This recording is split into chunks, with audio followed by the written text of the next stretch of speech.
English में अपना last topic बचा है और आज इंग्लिश का लास्ट टॉपिक है वो लिखो लिंकर, कनेक्टर।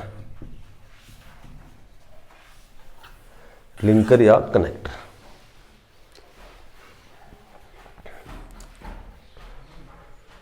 सबसे पहले तो ये जोड़े याद रखो भाई। किसी भी वाक्य में यदि हार्डली आता है तो हमेशा वेन का प्रयोग करना है तुम्हें। स्केर्सली में भी वेन का प्रयोग करना है। बोथ यदि दिखाई दे तो तुम्हें एंड का प्रयोग करना है। सच दिखाई देता है तो तुम्हें दैट का प्रयोग करना है। और नो सुनर दिखाई दे तो देन का प्रयोग करना है। नॉट ओनली दिखाई दे तो बट आल्सो का प्रयोग करना है। शुड दिखाई दे लेस्ट यू शुड फेल, लेस्ट का प्रयोग करना है। उसके बाद आल दो दिखाई दे तो यट का प्रयोग करना है। यदि दो दिखाई दे तो भी यट का प्रयोग करना है। यदि श्योरली दिखाई दे तो बिकॉज का प्रयोग करना है। और उसके बाद आइदर दिखाई दे तो और का प्रयोग करना है। नाइदर दिखाई दे तो नोर का प्रयोग करना है।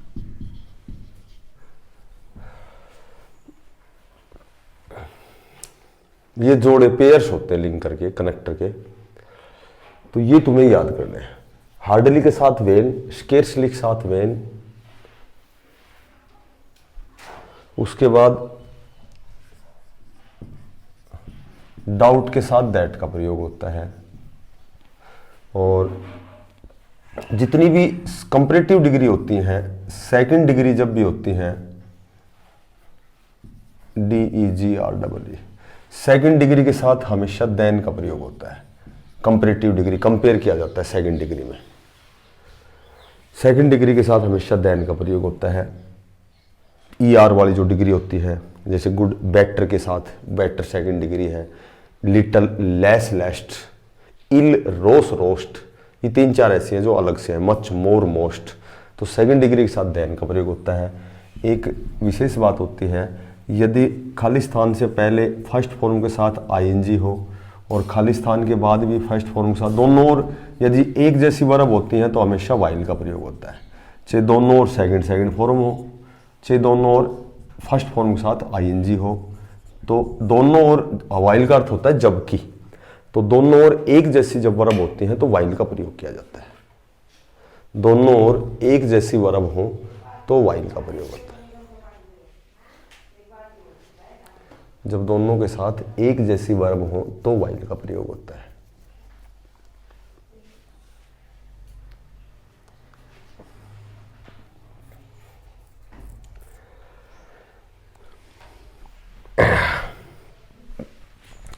एक तो ये ध्यान रखो, सबसे पहले तो यदि खाली स्थान से पहले 3-4 बात बताऊंगा, ये ध्यान रखनी है। हमेशा 1-2 एग्जाम्पल आते हैं। यदि खाली स्थान से पहले हैज या हैव के साथ थर्ड फॉर्म हो और रिक्त स्थान के बाद में सेकंड फॉर्म हो तो हमेशा सिंस का प्रयोग करना है तुम्हें। ये सिलेक्टेड बात है।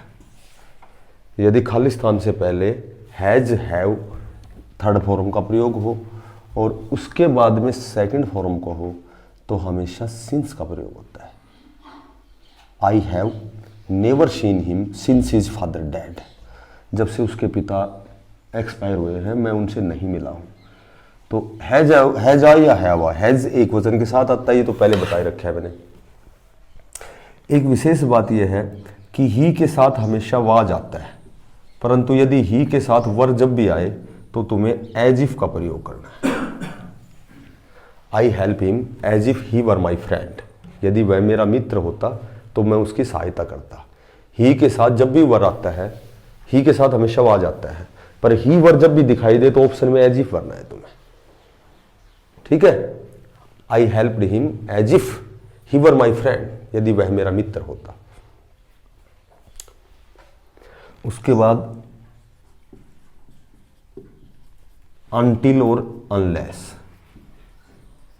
अनटिल समयबोधक होता है और अनलेस शर्तबोधक होता है।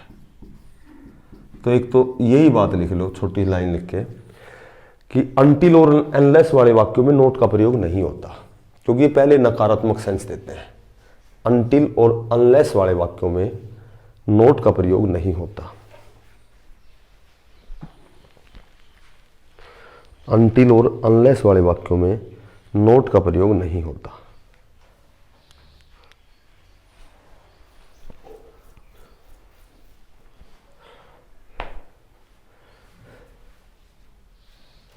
नोट का प्रयोग नहीं होता।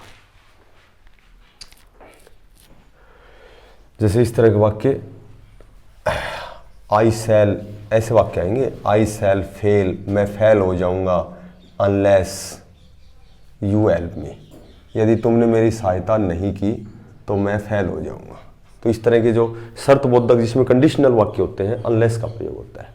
जैसे मैं कहूँ कि आई सेल वेट, मैं इंतजार करूंगा, आई सेल वेट अनटिल, जब तक कि नहीं, I shall wait until you come, जब तक तुम नहीं आ जाते मैं तुम्हारा इंतजार करूंगा। तो समयबोधक हमेशा अनटिल का प्रयोग होता है और कंडीशनल जो शर्तबोधक होते हैं उनमें अनलेस का प्रयोग होता है।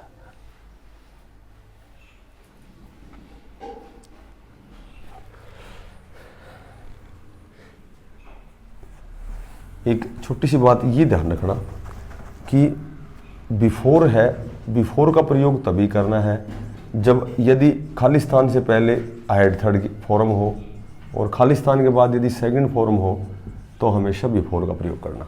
और वर्ब भरवाएं तो बिफोर से पहले हेड थर्ड भरना, बिफोर के बाद सेकंड भरना।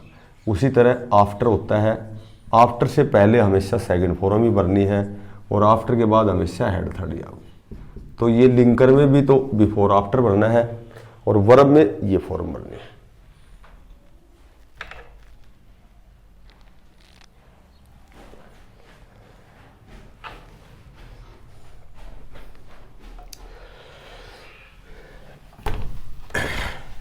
एक तो ये 5-7 प्रेसी हैं, इनमें से हमेशा एक एग्जाम में आती है, तो ये ध्यान रखो। जैसे स्ट्राइक द आयरन,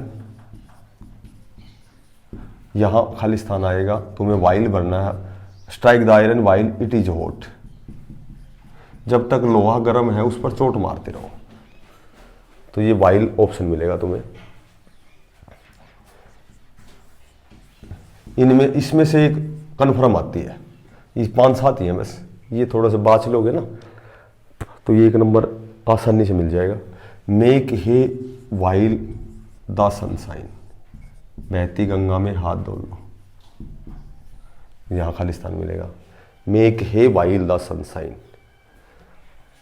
हर चमकने वाली चीज़ सोना नहीं होती, यहाँ खाली स्थान मिलेगा दैट की जगह। All that ग्लिथर्स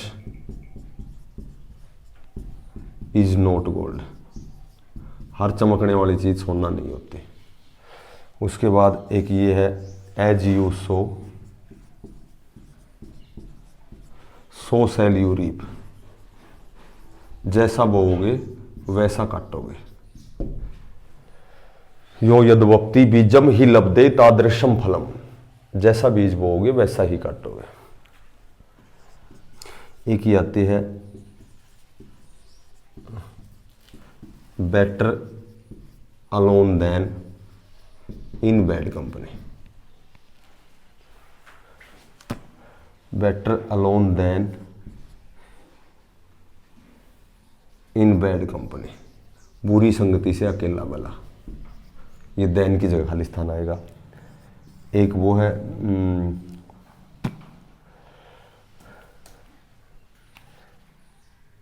where there is a will there is a way,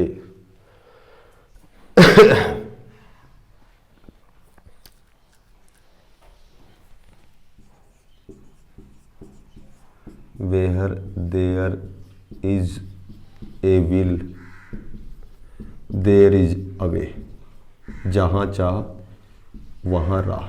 thirsty करो में पढ़ा हुआ तुमने।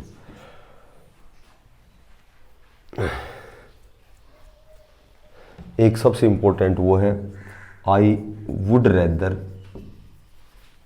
Rather die than beg. मैं भीख मांगने की बजाय मरना पसंद करूंगा। I would rather die than beg. मैं भीख मांगने की बजाय मरना पसंद करूं। तो इसमें से एक वो है ए लिटिल नॉलेज, वो मैंने कल बताई थी तुम्हें। तो ये 7-8 हैं जो हमेशा एक हर लगभग एग्जाम में आ जाती है, हर एग्जाम में आती है।